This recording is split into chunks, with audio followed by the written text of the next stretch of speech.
Story time.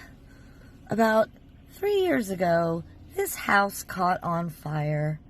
I was dropping my girls off at middle school, which is community middle school is just right over there. And I was dropping my girls off at middle school and we were coming home and this house was on fire, fully engulfed in flames. Me and my best friend Liz pull up. There's people standing outside. No one is trying to help. They're all just recording with their cell phones. So we go, is anybody inside? This lady, the neighbor, panicked. Yes, my neighbor's inside.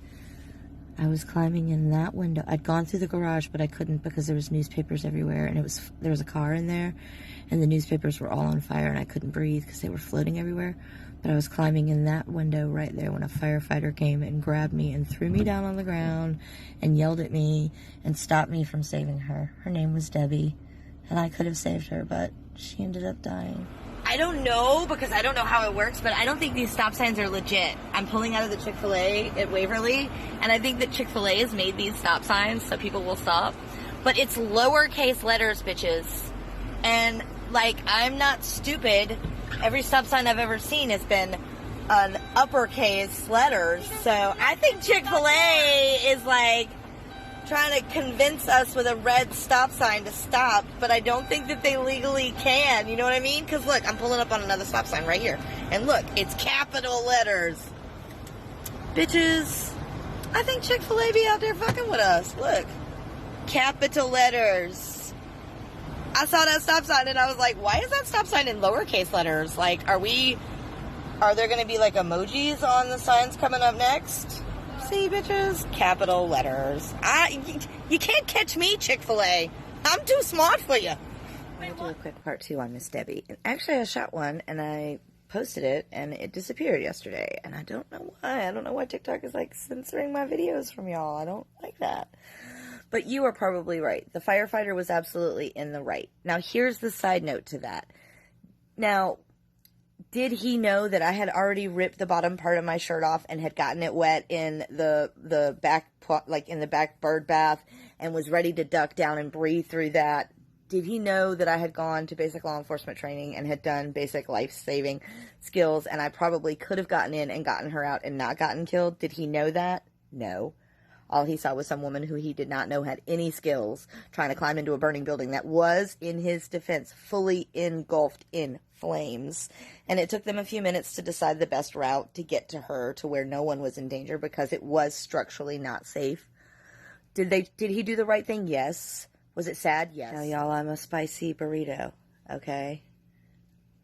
I did not handle the firefighter pulling me down very well. I was screaming at him. I was like, just let me go. I'm good. I know what I'm doing. I can handle this.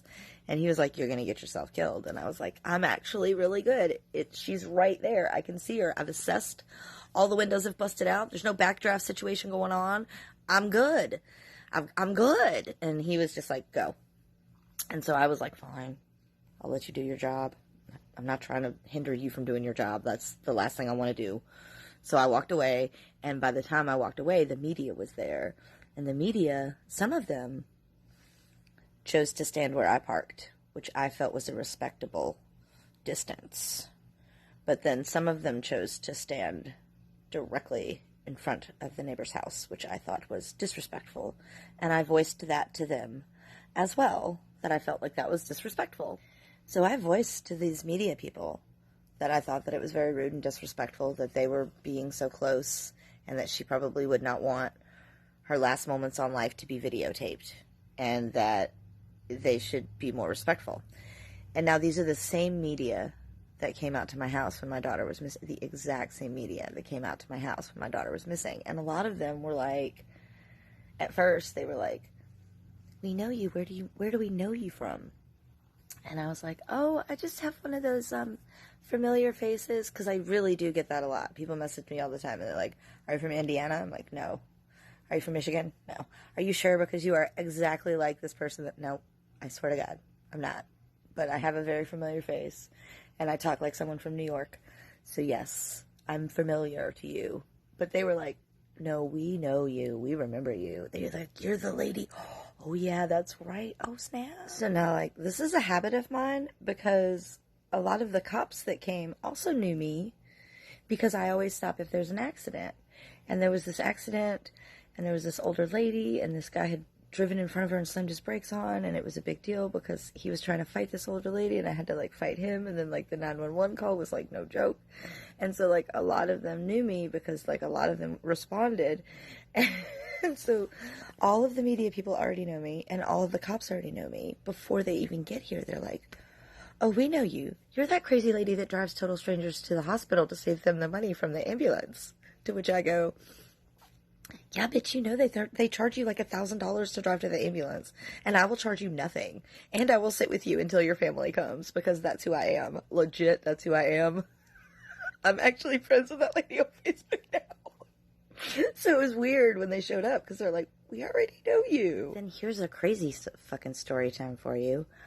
About 3 years ago, this crazy flash hurricane came through. It literally only attacked like 6 houses around here. I actually have some crazy footage of it somewhere on Facebook. I'll try to find it and show it to you, because it was fucking insane.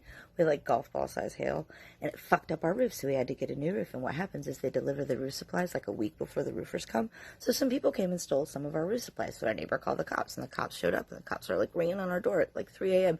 And my fucking husband goes, oh my God, do you think they're here because of our illegally burned DVDs?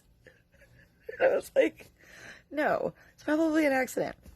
So my husband stays upstairs, and he's like trying to hide the illegally burned DVDs in between the mattresses while I go downstairs and deal with the cop. And I'm down there, and the cop's like, you're very familiar to me. Where are you from? And I was like, I'm from Asheville. He's like, where in Asheville? And I was like, Piscoview Apartments. He's like, oh my God, I think I might have arrested your mom. I think I remember you. Yeah, so that's a whole other story time about the time that the cops thought that my mom had been murdered and my brother had been kidnapped, but that was not the case at all. And it was like a big fucking thing, and the detectives came and got me from school and everything, and it just turns out that my mom had just ghosted everybody. That's a whole other story. But that cop was like, I remember you. He's like, I think I arrested your mom for check fraud one time, and I think you were there. And I was like, probably. I was like, that sounds like something that would have happened to me.